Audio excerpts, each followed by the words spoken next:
El crimen organizado se extendió por los suburbios de Chicago, dejando a su paso violencia y corrupción.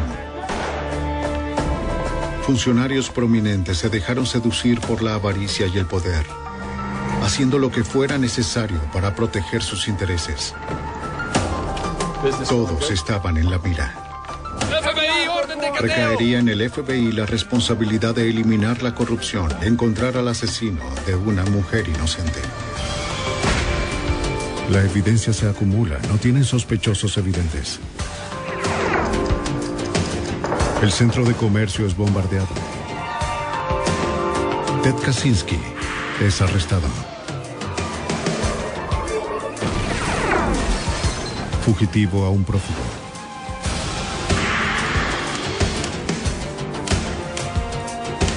Los archivos del FBI. Willow Spring, en Illinois, se parecía a cualquier otra comunidad tranquila del Medio Oeste, pero realmente era uno de los lugares más corruptos del país. Esta pequeña comunidad, justo en las afueras de Chicago, estaba bajo el control del crimen organizado. Soy Jim Kallstrom, es director del FBI en Nueva York. Era solo cuestión de tiempo antes de que la corrupción escalara al asesinato y a la conspiración. Acabar con esto requirió una operación federal de gran complejidad. El plan maestro. La orilla de un canal sanitario en una apartada zona industrial se convirtió en el lugar de un crimen atroz.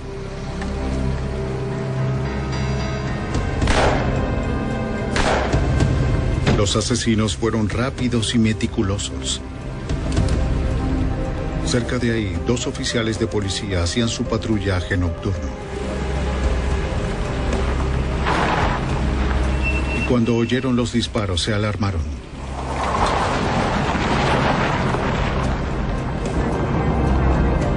Uno de los oficiales condujo hacia el canal para investigar.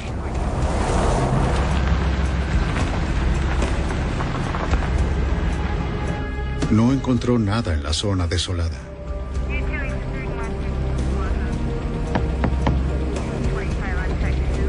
Hola, jefe. En la escena también se encontraba Michael Corbett, jefe de la policía de Illinois, en Willow Spring.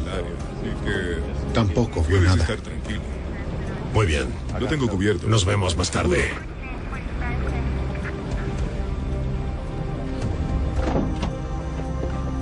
Al día siguiente, un prominente fiscal llamó a la policía para reportar la desaparición de su esposa. Señor Masters, le haremos preguntas. El teniente Howard Bannick, del departamento del alguacil del condado de Cook, y su compañero respondieron la llamada. El fiscal Allen Masters dijo que su esposa Diane salió la noche anterior con algunos amigos y colegas de una universidad local donde trabajaba. Luego de la reunión, algunos miembros de la junta fueron a un bar. Nunca regresó a casa. Tampoco había ninguna señal de su Cadillac amarillo. Dijo que hizo llamadas para tratar de localizarla hasta las 2 de la mañana, pero al final desistió. Para los oficiales, esta información tenía poco valor. Disculpen un momento.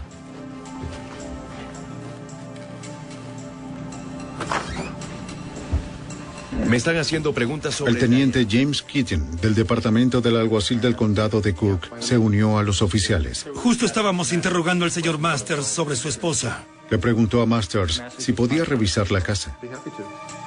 Masters estuvo de acuerdo. No tenía nada que ocultar. Los oficiales continuaron el interrogatorio. ¿Hay algo más que nos pueda decir? Con cierta reserva, Masters ofreció información adicional. Es un profesor... Sospechaba que su esposa Diane tenía una aventura amorosa. Alguien que trabaja con ella. No sé quién es y tampoco... Tal vez los 2 amantes habían huido juntos. Solo tengo mis sospechas. Disculpen, pero creo que tenemos que concluir la visita. El teniente Bannick quería investigar más y revisar él mismo la casa. Señor, creo que tenemos que inspeccionar aquí. Los maridos siempre tienen sus sospechas cuando sus mujeres desaparecen. Tenemos que seguir buscando. Mire, aquí falta algo. Pero el teniente Keating intervino. Señor, el procedimiento es que 2 No iba a permitirlo. En su opinión, ya todo se había revisado. Lo siento, señor. Vámonos ya. Bannick estaba molesto. No sabía por qué Keating desautorizaba su investigación. Afuera, Keating confrontó al teniente Bannick, diciéndole que no molestara. No hay ninguna evidencia. Para el Masters no era sospechoso. Pero Vanik no estaba de acuerdo, y así se lo hizo saber. ¿Sabes qué? Es mi Justo caso. cuando los dos hombres estaban a punto de estallar, Michael Corbett, jefe de la policía de Willow Spring, llegó a la escena. ¡Basta! Vamos, tranquilos. Se supone que están en el mismo bando. Vamos. Keating tendría la última palabra. Estás fuera del caso. Olvídalo. Estás fuera del caso, amigo. ¿Entendiste?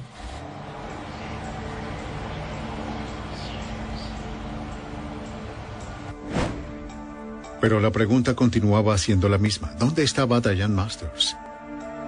Su desaparición atrajo la atención de los medios. Diane, si nos permites, llegó el momento de cortar. Era muy activa en la comunidad local. Diane trabajó con mucho esfuerzo para abrir un refugio de mujeres maltratadas.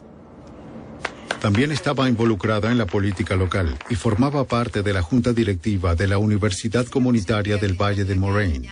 No parecía que tuviera ningún enemigo. Que hicieron posible la apertura de este centro de crisis tan necesario en esta comunidad. Pero los investigadores descubrieron otros detalles. Los amigos de Diane reportaron que su esposo era un controlador abusivo Tarde o temprano y iba... que Diane planeaba solicitar el divorcio.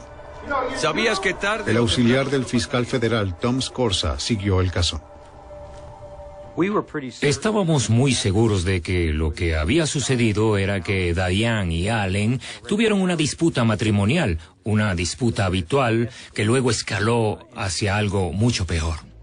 Ya puede entrar.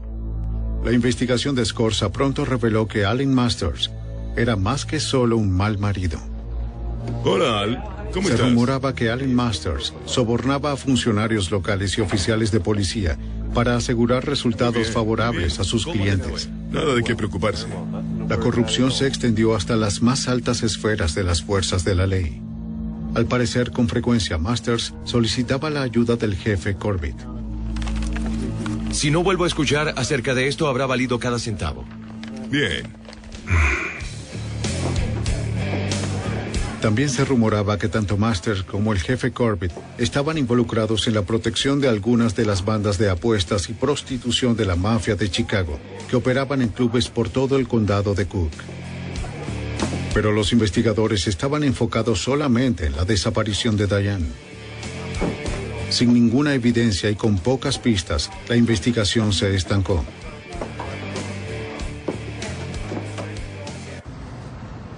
Sin estar al tanto de Allen Masters ni de la desaparición de su esposa, el FBI ya había iniciado una investigación independiente sobre las estafas controladas por la mafia en el área de Chicago. Hola, ¿cómo está? El fiscal federal David Stetler trabajó con el FBI para ayudar a desentrañar la operación de prostitución. Bien, muchas gracias. En aquel momento había numerosos antros de espectáculos nudistas, los que se podía ir, y muchos eran solo fachadas para la prostitución, así que podías entrar con la idea de ver mujeres bailando desnudas en el escenario y, por un buen precio, retirarte a un cubículo en la parte de atrás para entablar alguna forma de actividad sexual o de otra índole con las bailarinas. Los dueños de los locales sabían que sus clientes gastarían más en tragos y prostitutas si podían utilizar sus tarjetas de crédito. Es agradable ver Pero los clientes se mostraban reacios. No querían recibir facturas en sus casas o negocios con cobros de locales nocturnos de mala fama. Por eso los dueños de los establecimientos localizaron compañías de transacciones de tarjetas de crédito que estaban dispuestas a procesar los pagos usando nombres comerciales falsos, pero respetables. El agente especial Ivan Harris de la oficina de campo del FBI de Chicago fue asignado para ayudar a desmantelar los negocios ilegales. El fraude consistía en usar varias compañías para lavar las tarjetas de crédito a través de sus negocios, de modo que pareciera que los ejecutivos estaban comiendo en un restaurante o utilizaban el servicio de una limusina cuando en realidad el pago era por prostitución. Muy bien. Larry Wright era propietario de una de estas compañías. Wright recolectaba las transacciones de la semana de los locales nocturnos y las procesaba a través de su firma, la National Credit Service, o NCS por sus siglas en inglés. Uno de sus clientes era Joseph Moran, el propietario de un local que era la fachada de un prostíbulo controlado por la mafia. Wright quería expandir sus propias operaciones. Se acercó a Moran con la idea de abrir un club de apuestas ilegal. Sí, es muy modesta. No tuve oportunidad de entrevistarla. Moran deseaba ayudar al hombre que le hacía ganar dinero. Ella baila con mucho ritmo. Wright pagaría de antemano a la policía local por los servicios de protección para no ser delatado ni arrestado. Bien, ¿te sientes cómodo con esto? Moran era el sujeto que podía arreglar ese tipo de protección y Wright estaba más que dispuesto a pagar. Listo. Seguro, él es... Moran arregló el encuentro en el departamento de policía de Willow Springs. Confío en él por completo. Bien. Se llevaría a cabo con el jefe de la policía, Michael Corbett. Se decía que Corbett había sido elegido por el jefe de la mafia de Chicago para monitorear y proteger sus intereses en Willow Springs y sus predios cercanos. En la calle se escuchaba que nadie podía hacer nada en Willow Springs sin el permiso del jefe de policía, Mike Corbett. El mensaje también era el mismo para casi todos con los que hablaras, que él era tan poderoso que estaba bien relacionado que no se podía hacer nada al respecto. No quiero recibir una visita. Corbett estuvo de acuerdo en ayudar a Larry Wright a establecer una nueva operación de apuestas. Todavía no. A cambio, Corbett le aseguró que no recibiría molestia alguna ni sería molestado por ninguno de sus oficiales. Larry Wright ya estaba encaminado. Regresó a su compañía, la National Credit Service, que operaba en un local no identificado frente al estacionamiento de un centro de oficinas. Wright trabajaba con otros 2 miembros del personal. Me fue muy bien. Larry. Pero no eran empleados comunes. Justo como quería. La NSS no era solo un servicio de transacciones de tarjetas para actividades ilegales. Era un frente del FBI. Larry Wright era de hecho el agente especial encubierto Larry Denbrough. Él y el FBI estaban usando la NCS para llegar al corazón de la corrupción de Willow Springs. Así es. Mientras los investigadores locales se esforzaban en resolver la desaparición de la esposa de un reconocido fiscal, el FBI estableció una operación encubierta en la pequeña ciudad de Willow Springs, en las afueras de Chicago. Su objetivo, el crimen organizado y la policía corrupta que lo protegía de los arrestos. El trabajo encubierto resultaba laborioso y a veces frustrante. El agente especial del FBI, Larry Denbrough, explica las dificultades inherentes al trabajo encubierto. Durante el transcurso de una operación encubierta, tratas de sumergirte en lo que haces e intentas asumir tu papel porque es necesario que lo hagas si quieres lograr tu meta. A veces observas que las personas hacen algo que en otras circunstancias sería motivo de un arresto inmediato. Pero entonces recuerdas que estás actuando tu parte y que tienes que continuar con el rol que desempeñas. Denbrough escuchó relatos sobre cómo la mafia resolvía sus problemas. No entraré al maletero. Tienes que olvídalo, al maletero. No lo haré. Era rápida y violenta, y su firma inconfundible.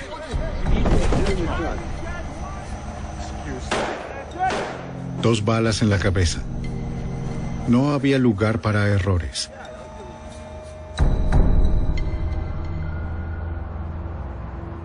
Víctor Spilatro, quien formaba parte del crimen organizado de Chicago, se dirigió a Denbrough en la NCS. Aunque Víctor contaba con poco poder, sus 2 hermanos tenían una influencia enorme en la jerarquía de la mafia.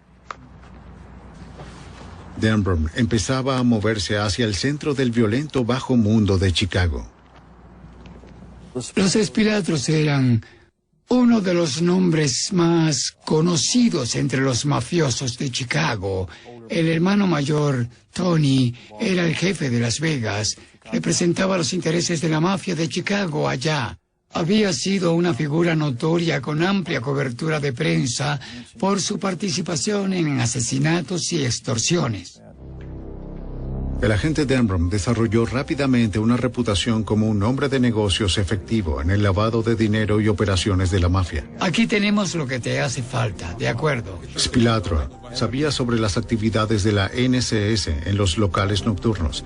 Estaban bajo su control. Aprecio lo que estás haciendo por nosotros. ¿Todo va bien con el negocio? Sí, nos va excelente. Le dijo a Denbrough que tendría que pagarle menos para mantenerse en el negocio.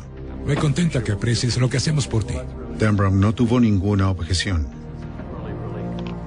Aquí lo tienes. El alcance que teníamos era el de pagar por protección a un grupo muy importante de la mafia, la familia Spilatro. Y esto nos dio cierto estatus, por así decirlo, pero no teníamos autoridad. Éramos empleados cuyo valor consistía en hacerles ganar dinero. El agente Denbrough viajó a un hotel remoto donde se encontró con el agente especial Gordon Brooks, quien supervisó la operación encubierta. Para asegurarse de que la identidad de Denbrough no quedase comprometida, se reunían solo de vez en cuando para intercambiar información. Brooks vigilaba de cerca las actividades de Denbrough. La investigación era tan peligrosa como compleja. No tienes que preocuparte de... El agente avanzó con cautela. Quería continuar ampliando las operaciones encubiertas del FBI. ¿Cómo estás, hermano mayor? Aprovechó cada oportunidad que tuvo para vender la idea de abrir más sitios de apuestas y casas de prostitución alrededor de los suburbios de Chicago. Incluso con el visto bueno de Spilatros, Denbrough aún necesitaba de los permisos y la protección de la policía. Por el futuro. Por el futuro.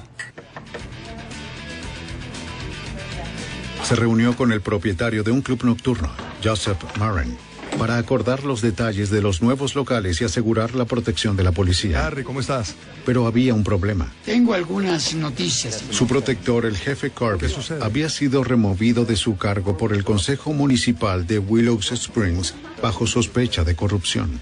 Vaya. Marin conocía a otro funcionario de la ley de alto rango que podía darles la misma protección que Corbett, el teniente James Keaton, supervisor de la brigada antivicio del condado de Cook. Él trata conmigo. El fiscal federal Tom Scorza no se sorprendió con este nombramiento.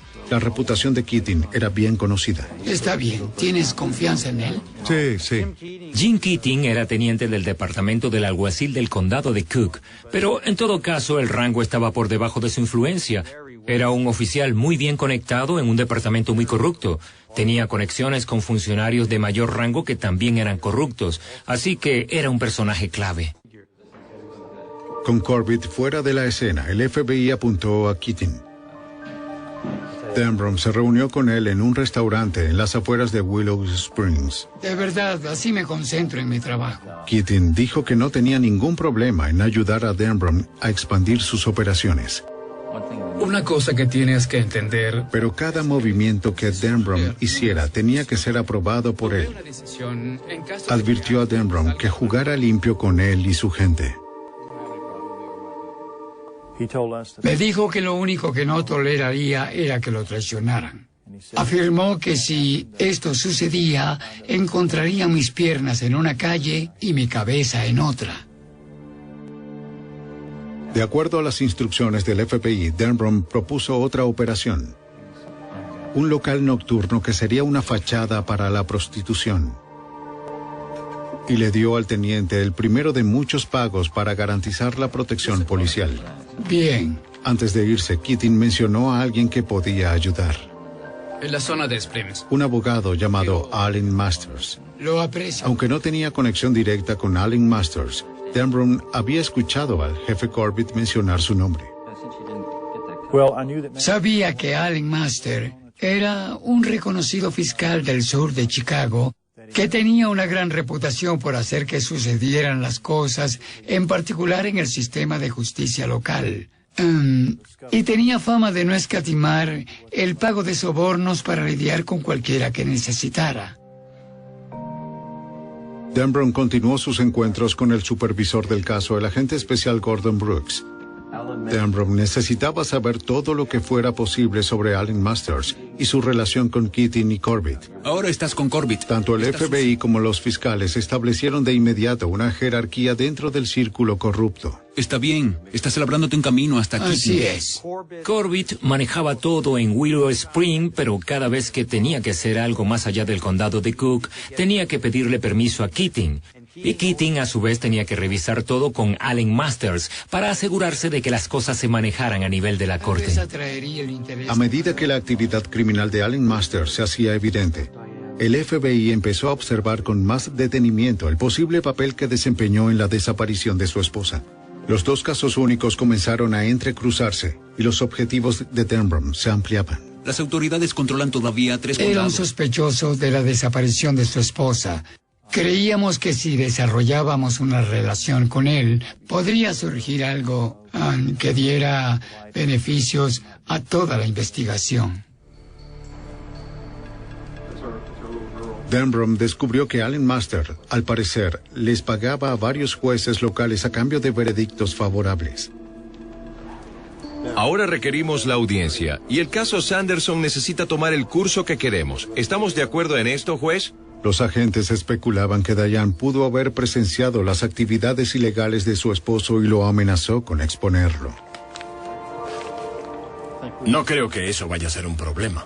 Por aquí, señor. Entonces, en un intento de obtener información sobre la desaparición de Diane, Denbrough centró sus esfuerzos para infiltrarse en la red de corrupción que rodeaba Willow Springs. Conseguimos a alguien. Se reunió con Keating semanas después de iniciar su plan para abrir el club. Reclutamos un buen gerente. De nuevo, Keating mencionó que su amigo Allen Masters podía ayudar. Él resuelve todo. Denbrough aprovechó la oportunidad para tocar el tema de la esposa de Allen. Keating habló poco al respecto, pero de pronto añadió un comentario inusual. El mismo plan que tuvimos con el Probablemente escuchó. Hablamos sobre la desaparición de la esposa de Masters y Keating dijo, bueno, desapareció el día antes de que solicitara el divorcio. Muy conveniente. Bromeamos sobre qué tan conveniente era esa circunstancia. Denbrough fue cauteloso al no ir más lejos, temiendo que Keating pudiera sospechar. ¿Lo conoces desde hace tiempo? ¿Has trabajado con él, sí? Sí, él puede. Mientras finalizaba la reunión, Keating le dio el teléfono de Allen Masters y le dijo que el abogado esperaba su llamada. Y tú no vas a estar implicado. Solo me falta arreglar esto. Haré lo mismo. Procedió a entablar el encuentro con Allen Masters. Hola. Señor Master, le habla Larry Wright. El fiscal accedió a ayudar a aprobar los permisos necesarios y los documentos legales, lo que implicaba el soborno de funcionarios y asegurarles protección. Hemos estado trabajando con mucho esfuerzo por un tiempo. Me parece... Masters sugirió que se vieran. Muy bueno. El encuentro se estableció para la semana siguiente, el lunes 13 de diciembre. Bien, espero verlo pronto. Creo que tal vez podríamos hacer negocios juntos. Bien, gracias. Adiós. Sin embargo, antes de que la reunión se realizara, un oficial de policía que patrullaba cerca del canal sanitario de Willow Springs notó algo inusual. Unas huellas de neumáticos en dirección al canal. De inmediato pidió apoyo. Poco sabía que acababa de abrir la tapa del bajo mundo de Willow Springs. Necesitamos demarcar el área. Mientras el FBI continuaba su operación encubierta en Willow Springs, un suburbio de Chicago, un oficial en su patrullaje de rutina hizo un descubrimiento alarmante. Unas huellas de neumáticos que se dirigían directamente al canal sanitario.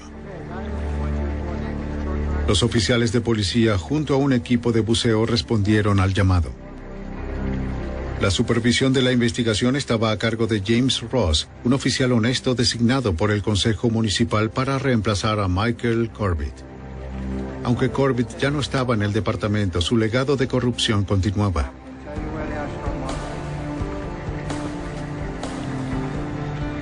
Bajo la superficie, los buzos encontraron un estacionamiento submarino. 82 autos alineados en el fondo del canal contaminado. El fiscal federal Tom Scorza Creía saber por qué los autos estaban ahí y quién podía beneficiarse por permitir que fueran desechados sin ninguna investigación policial. Se les conoce como los cobradores de seguros. Son gente deseosa de obtener dinero de sus vehículos cuando ya no valen mucho, que encuentran la manera de hacerlos desaparecer para luego reportarlos como robados y cobrar así el seguro. Me parecía que había sido Corbett quien aprobó el hundimiento de los autos en el canal de Willow Springs. Durante la noche, un tercer vehículo fue dragado, el Cadillac amarillo. La matrícula era DGM-19, muy conocida en Willow Springs. Estaba registrada a nombre de Diane Masters. El teniente Keating del departamento del alguacil del condado de Cook llegó a la escena. El jefe Ross se sorprendió de que alguien de la brigada antivicio hubiera sido notificado. Le preguntó a Keating qué hacía allí. Keating no le respondió. Justo ahí. Los oficiales continuaron examinando el Cadillac.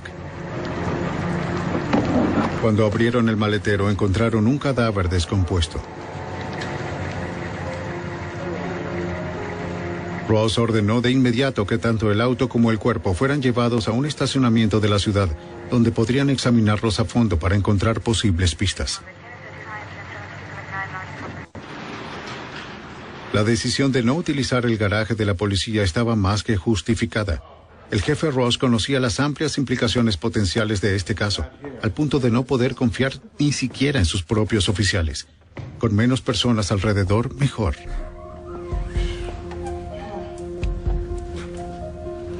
La policía estatal examinó tanto el auto como el cuerpo en la búsqueda de evidencias.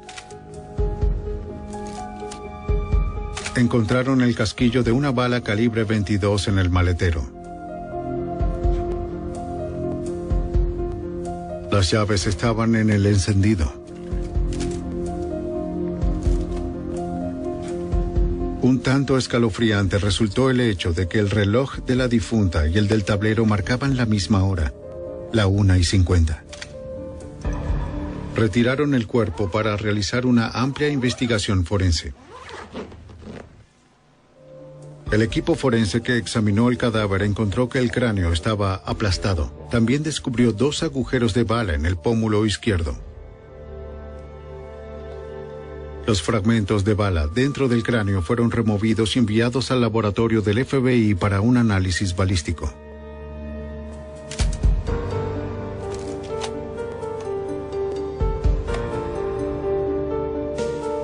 Los registros dentales confirmaron lo que todos suponían. El cuerpo encontrado en el maletero era el de Diane Masters. Una investigación de 9 meses sobre la desaparición de Diane era ahora una investigación de homicidio. Ah, sí. El jefe Ross llamó al detective del condado de Cook, John Reed, para que trabajara en el homicidio. Lo haría en equipo con el FBI, que ahora asumía la investigación del asesinato.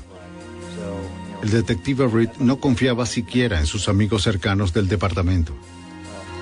Fue informado de que a través de una operación encubierta de la NCS, los oficiales de la ley estaban siendo investigados por corrupción. Es el único hombre en el Y departamento algunos se relacionaban con Allen Masters, quien ahora era el principal sospechoso del asesinato de Me Diane. gustaría revisar. Está bien. Hablábamos justamente de... Mientras el agente Harris y el detective Reed iniciaban la investigación del homicidio, el agente Denbrough continuaba con su operación encubierta. La hora y el lugar de nuestra reunión. Contactó a Allen Masters para confirmar el encuentro donde hablarían sobre el club nocturno. Tendré que estar en la corte mañana. Lo siento. Masters se escuchaba evasivo y parecía distraído. Para usted. Tal vez podamos hacer algo entonces, pero deme algo de tiempo. Canceló la reunión. Bien, gracias, señor Wright.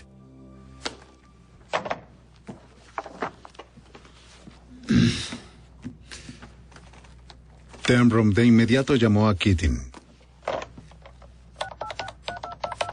Mientras el FBI grababa la conversación, él esperaba que Keating explicara la razón por la cual Masters mostró un comportamiento tan evasivo. Me preguntaba si tenías alguna información al respecto. Como te dije, siempre está muy ocupado. ¿Qué tal si me vuelves a llamar en 3 o 4 semanas? Pero Keating estaba críptico. Le dio instrucciones a Denbrough de no molestar más a Masters. Tenían demasiados problemas con los que lidiar. Bien, hasta luego. Hasta luego. El nuevo local tendría que esperar.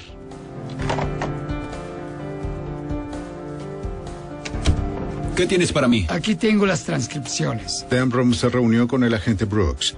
Masters y Keating parecían estar nerviosos desde que el cuerpo de Diane fue descubierto, pero había muy poca evidencia como para culpar a cualquiera de los dos del homicidio.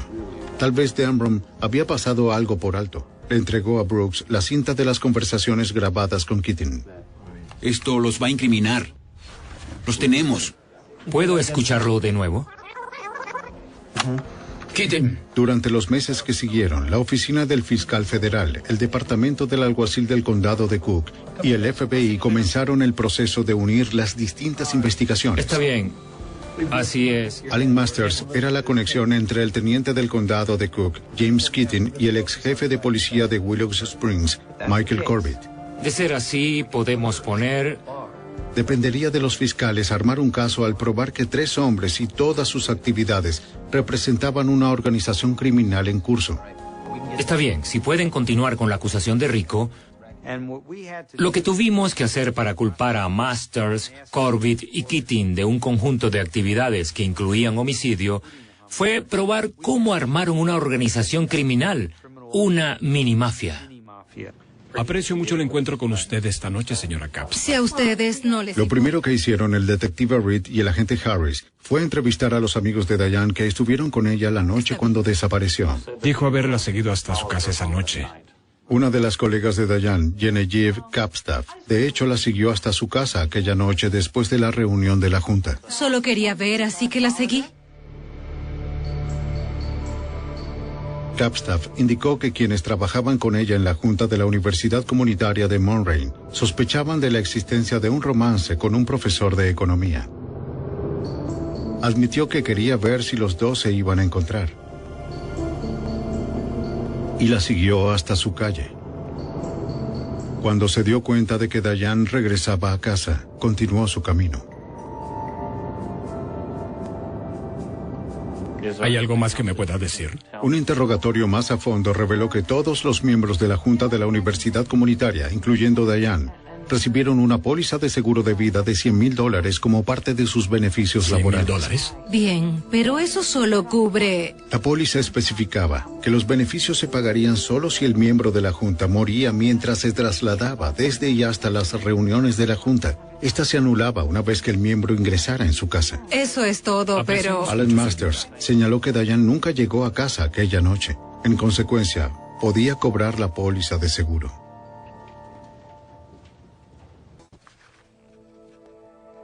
Unos meses antes de que el cuerpo de Diane fuera encontrado en el maletero de su vehículo, Masters llenó el reclamo de la empresa de seguros. Y lo envió luego de completar todo el papeleo. Aunque la muerte de Diane no había sido corroborada todavía, Masters logró que un juez la declarara legalmente muerta. Como resultado, estaba a punto de recibir $100,000.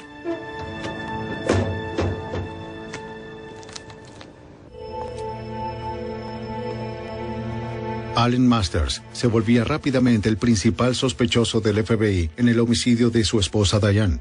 Poco después de que su cuerpo fuera encontrado, los investigadores se enteraron de que había presentado un reclamo ante la compañía de seguros de su esposa. En unos pocos meses, 2 cheques fueron enviados por un monto de $50,000 cada uno. Si los agentes federales y los fiscales podían probar que Masters era el responsable de la muerte de su esposa y que además recibió beneficios por esto, sería un elemento adicional que demostraría que tanto él como sus cómplices estaban involucrados en una operación criminal en curso. El homicidio en un caso federal de asociación criminal conlleva mucho más tiempo de cárcel que un cargo estatal. Mientras la investigación comenzaba a tener un enfoque más preciso, los agentes del FBI que trabajaban en la operación encubierta recibieron malas noticias. Escuchen, hay que avanzar más rápido en esto. El Washington Post recibió noticias sobre la operación. Miren, tenemos un problema. Casi llegamos a un punto donde realmente podemos tener cierto impacto. El Post le dio 3 semanas al FBI para que cerrara la operación encubierta antes de publicar la historia. Los agentes no tenían otra opción que llevarla a su fin lo más pronto posible. Me gustaría que me hicieras un favor. Para el fiscal federal David Stetler, el momento no podía ser mejor. El proyecto siguió su curso y la mayor parte de la información que cualquiera hubiera podido obtener se recopiló, pero para garantizar la continuidad de la operación se necesitaba cierta evidencia adicional. También podía ocurrir que la evidencia reunida hasta el momento se volviera obsoleta.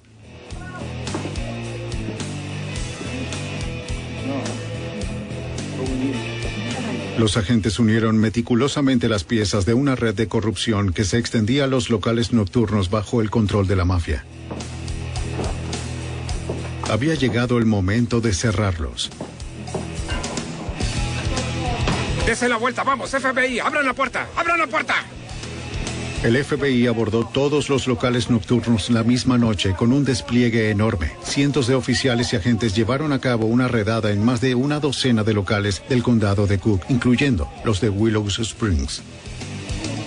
Venga, las manos atrás. Por aquí. Deténgase. En silencio. Dentro de los locales, los agentes federales recolectaron gran cantidad de evidencias incriminatorias. ¿Lo tienen? ¿Seguro? Buen trabajo. Seguro. Dese la vuelta. 55 personas fueron inculpadas, incluyendo a Joseph Murren, propietario de un local, Tony Spilatro y su hermano Víctor. Fueron declarados culpables tanto en la Corte Estatal como en la Federal por extorsión, prostitución, soborno y asociación para delinquir. Muchos funcionarios del Departamento del Alguacil del Condado de Cook, entre otros oficiales del Departamento de Policía de Willow Springs, fueron acusados y condenados por proteger esos negocios. Muévase, rápido. Luego de 3 años encubiertos, la operación se cerró oficialmente. ¿Cuál es el nombre de su amigo? Para el agente encubierto Larry Denham, era el momento de abandonar el papel de Larry Wright. Diría que el final fue de euforia y decepción al mismo tiempo. La decepción de estar al tanto de que había muchas más oportunidades de identificar otras actividades criminales. Sabíamos que se trataba de un buen trabajo, que recolectamos una enorme cantidad de evidencia y que logramos ver realmente algunas de las actividades delictivas que se estaban llevando a cabo. Allen Masters. Las autoridades locales, el FBI y los fiscales ahora podían enfocarse exclusivamente en la investigación del homicidio de Diane Masters. Ella dijo que él la golpeaba. Continuaron interrogando a sus amigos y asociados, incluyendo con quien supuestamente tenía un amorío. También hubo otras. El profesor de economía, Jim Koselniak, confirmó que él y Diane tenían una relación. También indicó que Masters abusaba de Diane física, mental y emocionalmente. Vivía con miedo de su marido. Nos tomamos una copa. Diane le dijo que planeaba solicitar el divorcio.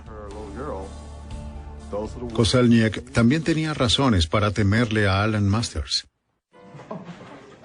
Una noche, Koselniak y Diane salieron a tomar una copa en un bar local. Recordó que Diane llamó a casa para ver cómo estaba su hija. Y en lugar de la niñera, Allen inesperadamente contestó el teléfono. ¿Allen? Sospechaba que estaba con su amante. No sabía que... Enseguida la amenazó. Llamaba para saber de Andra. Juró que la destruiría.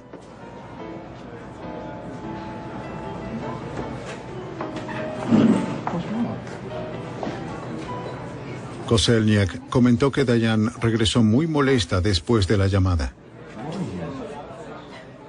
Se dirigió a la barra para buscar otros tragos.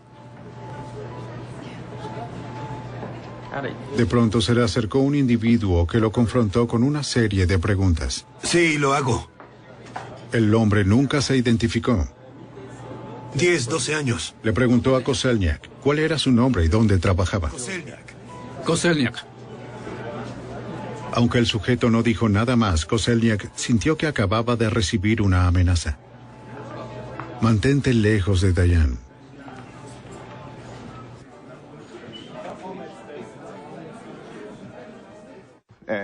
Koselniak más tarde reconoció al sujeto como el teniente James Keating. Dijo que la noche de la desaparición de Diane, ella lo llamó y le advirtió que no la buscara. Así que fue un movimiento inusual de su Solían parte. salir después de las reuniones de la Junta. Pero últimamente habían tenido problemas por el comportamiento de Allen.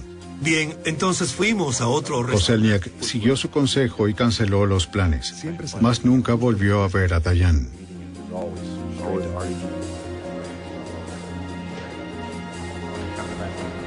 De hecho, viene en camino. El agente Harris y el detective Reed continuaron el interrogatorio de los Hola, testigos. me alegra que haya podido venir. Descubrieron que Masters contrató un detective privado para vigilar a Diane.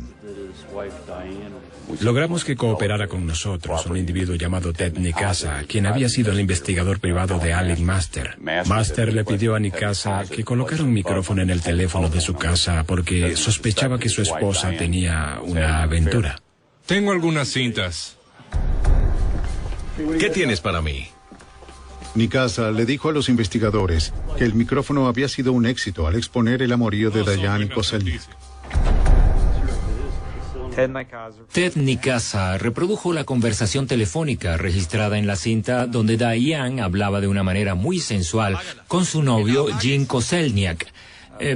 Según Nicasa, después de escuchar la cinta, Allen Masters declaró su intención de matar a Diane y de buscar a Keating para que pareciera como un accidente. Allen Masters quería que mataran a su esposa y tenía los recursos para salirse con la suya. El FBI y las autoridades locales continuaron descubriendo evidencias en contra de Allen Masters y sus socios que apuntaban a una conspiración para asesinar a Diane, la esposa de Allen. A través de un investigador privado contratado por Allen Masters, la aventura amorosa de Diane quedó expuesta. La furia de Allen estaba fuera de control. Pero los investigadores no contaban con una evidencia sólida para acusarlo de asesinato. Después de 5 años de una investigación exhaustiva, eso estaba a punto de cambiar. Tenía la intención de mandar a matar a Diane. Descubrieron que un oficial de policía del condado de Cook, Jack Bachman, estaba dispuesto a declarar. Este tenía información valiosa sobre el caso. Bachman tenía mucho temor de las consecuencias que tendría hacer la denuncia por su propia cuenta. ¿Dijo alguna palabra? Afirmó que se le acercaron con la propuesta de asesinar a Diane. La oferta vino del teniente James Keating. Bachman mantuvo una serie de conversaciones con Keating y al final Keating le preguntó si estaría interesado en acechar y matar a Diane Masters. Bachman dijo que Keating le ofreció $25,000 para cometer el crimen. Michael Corbett, el jefe de la policía, ya había acordado deshacerse del cuerpo. El jefe Corbett. Bachman declinó la oferta. No, señor, lo siento, no puedo estar involucrado en algo así. A través de Keating y con toda la claridad del caso, Masters solicitó un homicidio. Esta reunión que acabamos de tener.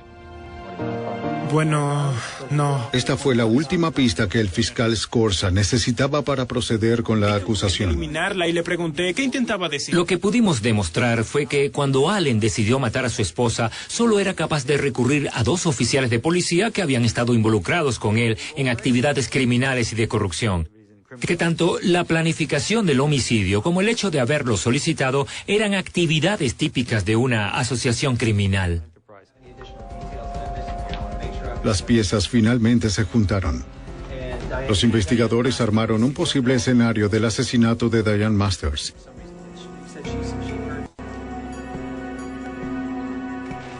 Allen Masters consiguió al asesino que eliminaría a Diane y a su novio cuando se encontraran de nuevo para beber unas copas luego de la reunión de la Junta. No obstante, Diane y Koselniak no se vieron aquella noche.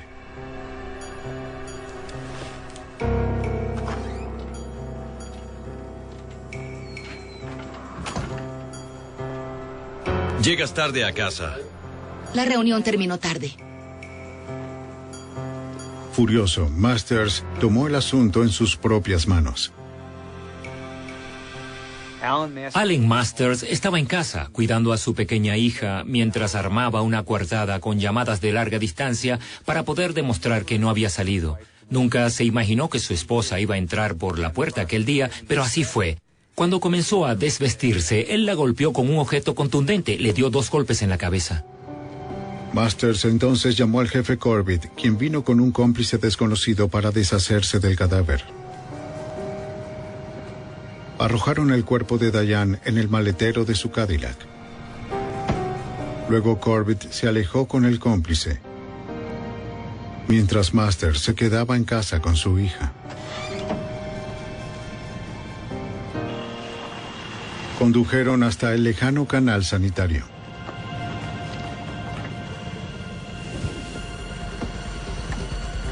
Cambiaron la hora del reloj de Diane para despistar a los investigadores en caso de que el cuerpo fuera encontrado. Luego le dispararon 2 veces en la cabeza. Querían que pareciera un ataque de la mafia. También cambiaron la hora del tablero del auto para la 1:50. Allen Masters aseguró que a esa hora se encontraba al teléfono para poder corroborar su coartada. Corbett y su cómplice arrojaron el Cadillac en el canal.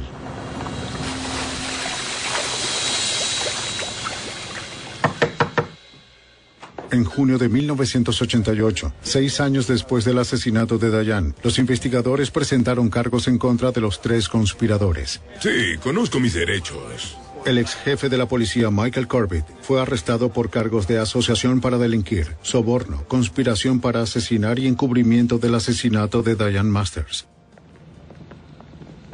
El agente especial Ivan Harris intentó que confesara.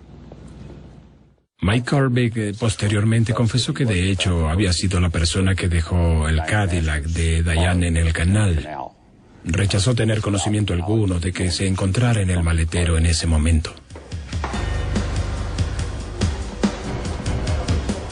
FBI, hágase a un lado. ¡No se muevan! El siguiente en ser arrestado fue el teniente del condado de Cook, James Keaton, bajo los mismos cargos federales. Tiene derecho a permanecer callado. También negó estar involucrado en el asesinato de Diane. Y por último, Allen Masters, además de ser acusado por asociación para delinquir y soborno, se le incluyeron los de planificar, ayudar e instigar el homicidio de su esposa. Si tiene alguna pregunta, o si así lo desea. Los fiscales no contaban con suficiente evidencia sólida para culpar a los conspiradores del homicidio de Diane. El fiscal Tom Scorza fue capaz de unir de manera exitosa las actividades criminales para el jurado. Masters fue acusado en todas las cortes. Cobrar la suma de $100,000 de la compañía de seguro, luego de haber asesinado a su esposa, también hizo que lo culparan de fraude postal. Recibió un total de 40 años hasta el final de su vida. El ex jefe de la policía Michael Corbett recibió 20 años y James Keaton fue acusado y sentenciado a más de 30 años. El caso de los Masters fue especial en mi experiencia, porque no había una sola pieza de evidencia que probara su culpabilidad. Lo que sí había eran miles de piezas pequeñas que armaron un mosaico. Eso fue lo que hizo que el caso resultara intrigante y muy difícil de presentar. Fue todo un reto exponerlo al jurado, pero resultó ser una historia estupenda porque al final el jurado pudo ver cómo una evidencia por aquí y otra por allá armaron la historia completa. La conspiración entre 3 compañeros envueltos en una gran cantidad de actividades criminales hasta llegar a la más extrema, el asesinato de Diane Masters. Hay que poner esto aquí. La investigación encubierta que el agente Denbrom supervisó, además del trabajo de otros agentes del FBI, expusieron una red de corrupción profundamente arraigada en el condado de Cook que lograron erradicar por completo. Al eliminar estos brotes de corrupción, los habitantes de los suburbios de Chicago ya no tuvieron que convivir con la ilegalidad que los amenazaba con destruir su comunidad.